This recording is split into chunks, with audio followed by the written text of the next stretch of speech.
So we go to the shootout. Matvei Gridin. I love the hand right there.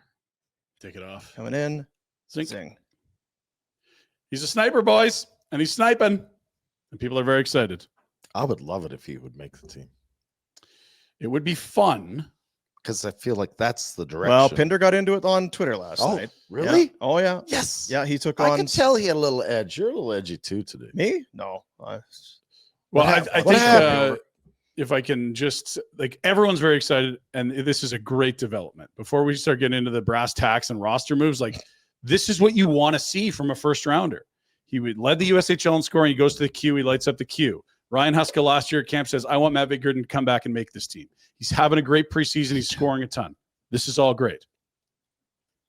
If you put Matvei Gridin on this team, who are you subjecting to waivers? And is that worth the roll of the dice when you probably, I think, real expectation would be like, that's not a full NHL team. Matvei's good at our weakness, but I would suggest, like most 19-year-olds, there's a lot of defensive details that the head coach would want ironed out. And like we see with most players of his caliber, you need some AHL seasoning. Christ, so that is sort of the crux of the debate. Is it a reward for him for having a good camp? Do you want to lose a player that might help you when you find out he's not ready in 2 weeks? I think that's the decision-making conundrum right there. Anything you want to take umbrage with, aside from me actually thinking about, waivers that matter that happen in this league?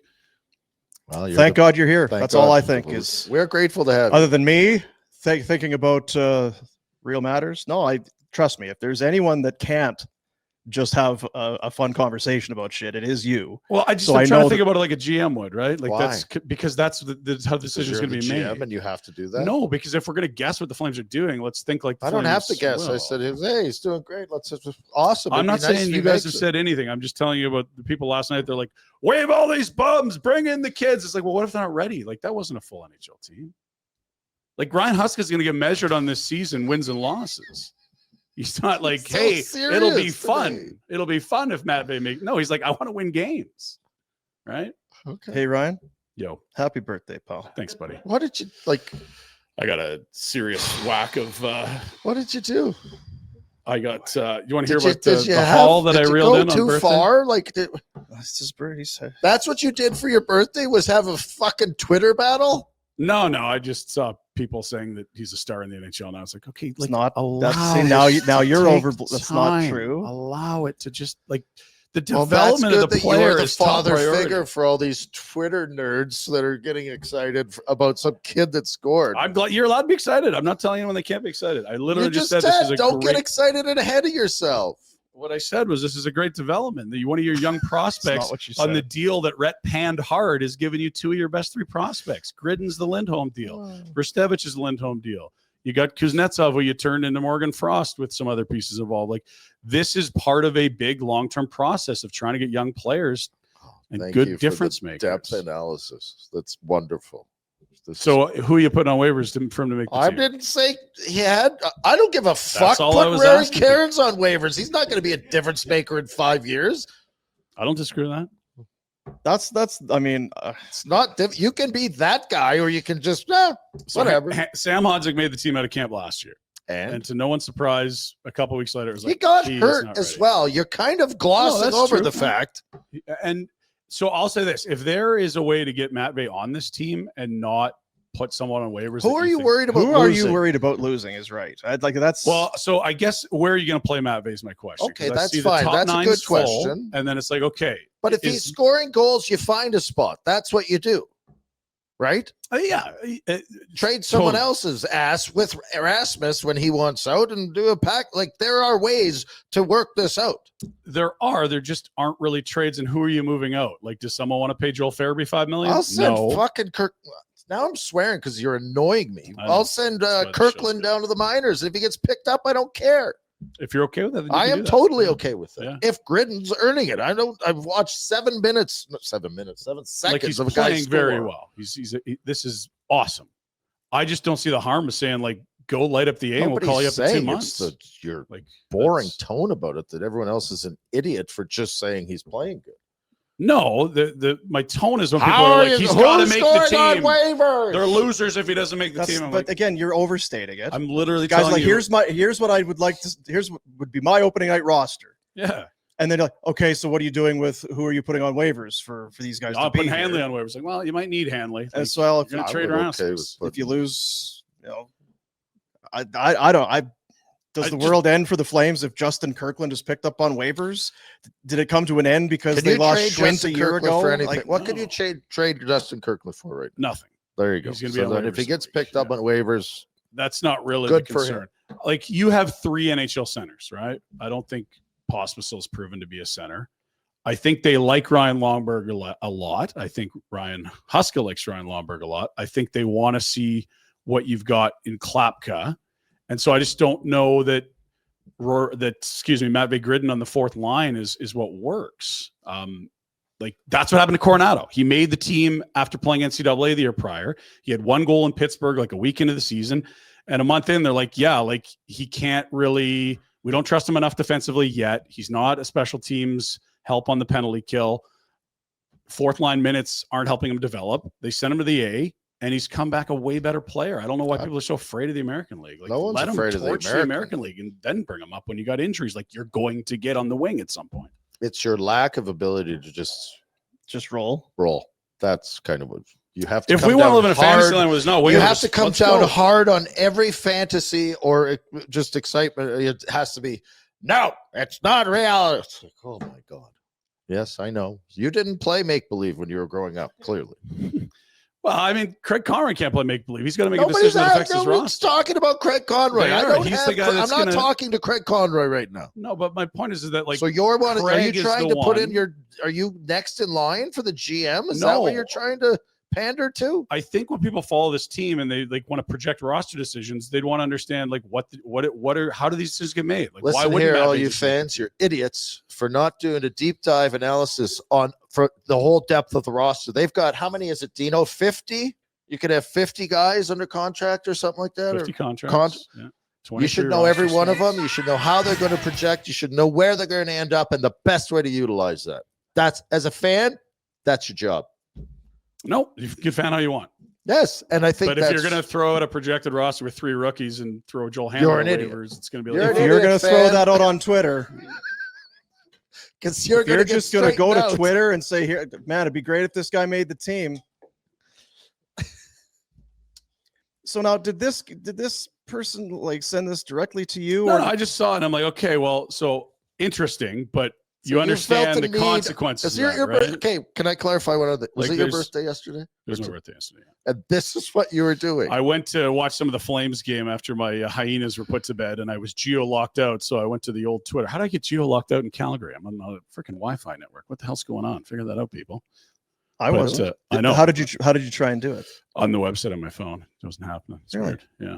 Anyway, so I couldn't watch, but obviously immediately it was like, let's go watch Bobby Germany's highlights that he's clipping. Let's see what the people are talking. And so, like, this is great because, so for those that are just listening, somebody who on Twitter said, here would be my opening night lineup, blah, blah, blah, blah, blah. And he's got Gridin in there, and he's got Solovyov and Brstevich. Cairns is on a wing. He's not put Hanley on the roster. There's lots of interesting decisions here. So you there's kind of come in from the top rope. There's no Klapka. There's no. So to be clear, you're placing 3 of Klapka, Hanley, Pahal, Kirkland, Lomberg on waivers. So you're just kind of engaged. Yeah, I'm just saying. Okay, so that's your lineup. You're comfortable putting these people on waivers. You could, because that's how you have to. So then it was. So does it hurt to lose a couple on waivers? So now he's engaged with you. How could you say losing Hanley would hurt a lot when we've just shit talked? Well, so are you going to trade Rasmus this year or not? Yeah. And so who is going to play minutes? Like, you need someone. So then who's the someone? Okay, well, give me a list. I don't even know who Kuznetsov, Solov, like. Yeah, that's the it's whole not. point. But it's not like you're going from. What's the percentage of difference between Hanley and the next up?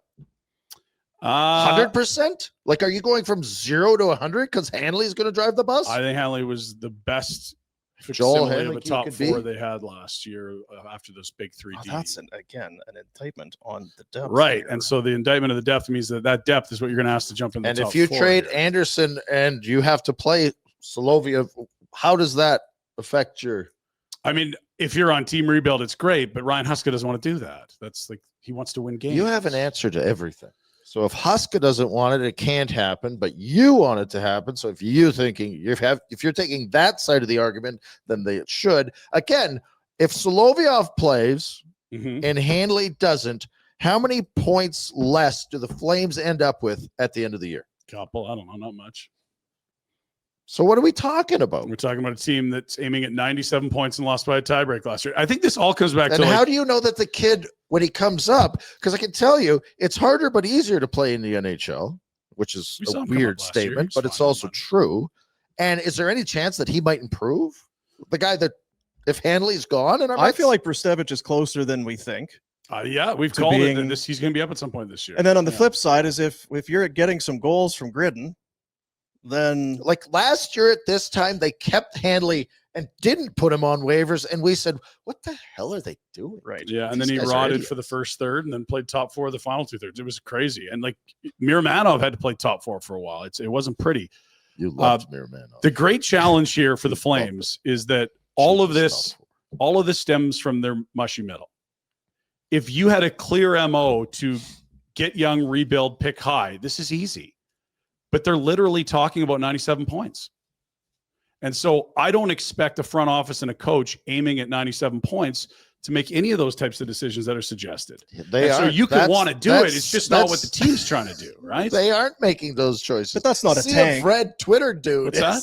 That lineup that person proposed. That's not a tank lineup. Well, you're going to trade Rasmus if that's your team. Like I get that Matvei Gridin scores goals. What are the odds he outscores the opponents when he's on the ice this year? Like I think it's really low. He's the type of guy that'll score, but it's like, whoops, out of position, 2 in your own net.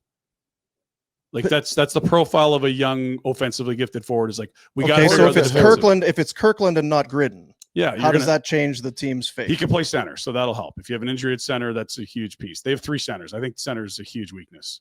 So I think, and I'm not saying Kirkland has to make the team. I didn't love Possible at center. Did you? No, I don't. And so it's like, okay, so you have Backlund, Frost, and Kadri. 2 of them are 35 or older. I would probably yield to center depth when we're talking about a 13th roster spot. Now, are you hurting Kirkland's development if you have to sit in the press box? No, he is what he is at this point. He's in his late 20s. It's fun to fall in love with young players. It's also okay to not rush them.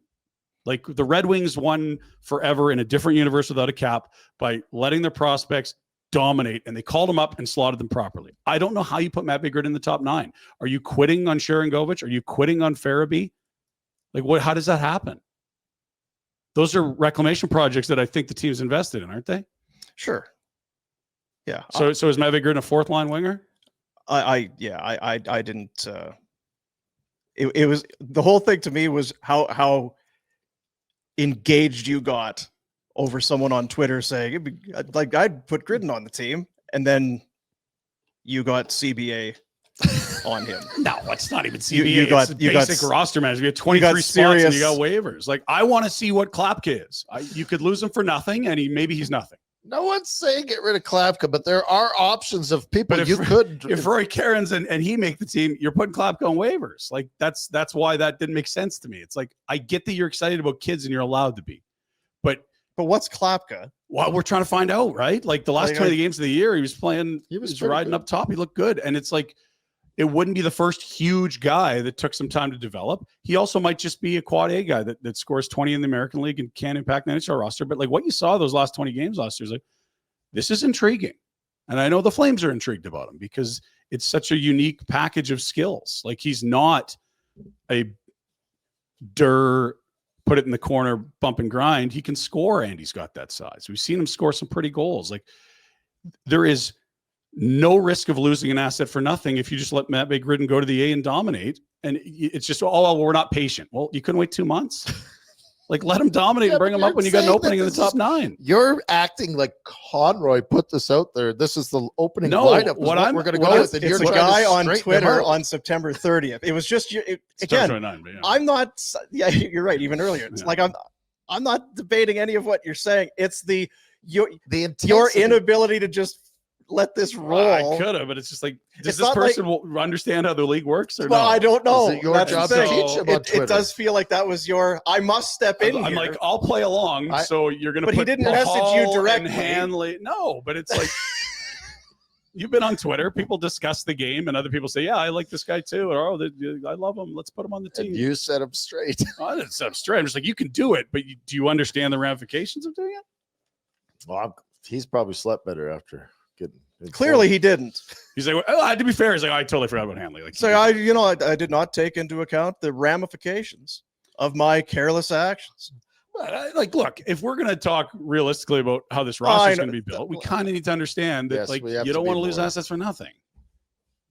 I don't think that's crazy. Now, am I a weirdo on Twitter? Probably, but like, I don't feel like any of those takes were irrational. On Twitter, they were. If we're having a serious discussion about it, we want to deep dive into it. That's where you can add that. I think Ryan does have fun. I think there are some things that Ryan can kind of roll with, and I've been out with him. I've seen him engage with got plenty others. of I'm a fun personality. guy. He's a fun guy. I'm a very fun guy. Love fun guy. He makes a lot of times he makes the event you're at more enjoyable. Then there's a tipping point. There's There's also a tipping point. Yeah, there are it's- other things there's a critical where- mass there. 12 Where beers usually is the critical mass. And again, I'm not annoyed. I said I was getting Yeah. annoyed with you, but in a fun way, because you yeah, very passionately. it's like this is not an area for just careless fun. I see people on Twitter. Are you trying to be an expert, or are you just saying this is fun? And I think that guy was trying to be an expert, but You took him to completely didn't task. understand how the league works. Hey, buddies, thanks for watching. We appreciate it. Also, if you could throw in a like and subscribe, it does help us out with what it is we are doing. And check out more at flamesnation.ca.